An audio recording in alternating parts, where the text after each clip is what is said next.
It's been too long, Sam. You were a good friend to me. One I could never forget.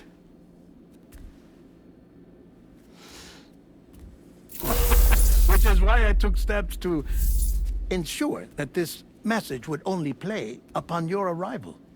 The sensors were set to scan for your biometric data. A simple enough trick.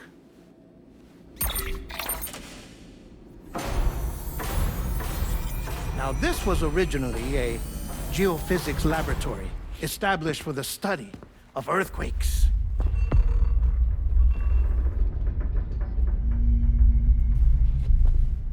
And for that reason, it holds a wealth of documentation on gatequakes, tar currents, and plate gates.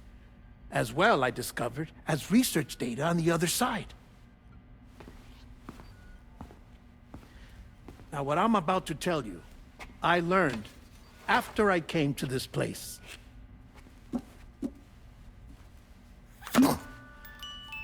Imagine that this is the lab. Though it's relatively close to the northern tip of South America, the continent is entirely cut off from us by a tar belt. And so we have no idea what's going on down there. Nor do we know the state of any continent other than our own. The researchers here were trying to establish contact with the rest of the world. They were well equipped to do so, as the facility had once been used to launch research satellites.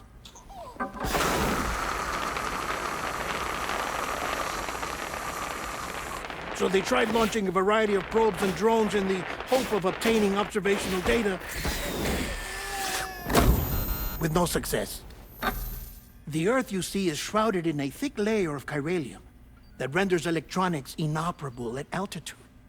So they tried sending ships across the ocean. Oh, yes. Oh, but that failed too. The high concentration of chiralium in open water proved too corrosive, invariably causing them to sink. But then the researchers found some rather rare birds on their doorsteps. Birds not native to the region.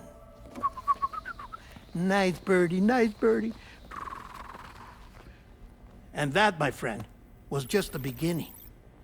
Not far from the lab, they discovered a strange anomaly. Well, the surrounding area was heavily contaminated with chiralium. Yes. This is beautiful. The researchers would later dub the anomaly a plate gate.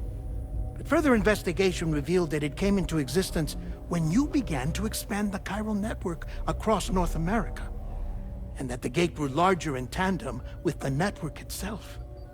What started as a tiny fissure in space became so much more. The researchers duly installed cameras to study the gate and its surrounding area. Now, to their surprise, they caught footage of some unusual marsupials. Yes, a kind you wouldn't expect to normally encounter in Central America, like the birds.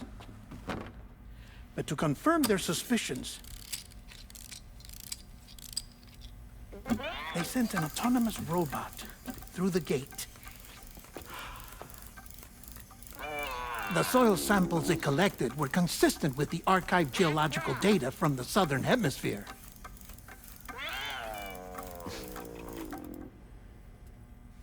Not long after, several men and women came through the gate.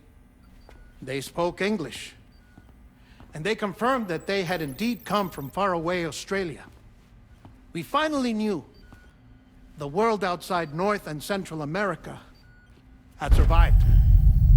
Ours was not the last bastion of humanity, but Australia had suffered the death stranding too. Undeterred, the researchers began working closely with Bridges and conducted a series of tests, paving the way for an expedition to Australia that would lay the groundwork for chiral network expansion.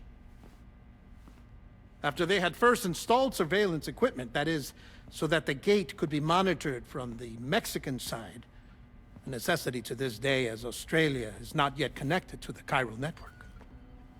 The UCA may not have dreams of conquest and control, but they aren't about to let just anyone use the gate. Indeed, that's one of the reasons they were so determined to connect Australia to the network in the first place. Well, I suppose that's all I have to say about the Plate Gate. There's something else that I need to tell you, though. Something far more important. Mind if I pause it here? I have to go take a shower. Gate quake detected. Sam, a gigantic BT just showed up outside. We're prepping weapons for you now. Access the terminal up top and take whatever you need. We're counting on you.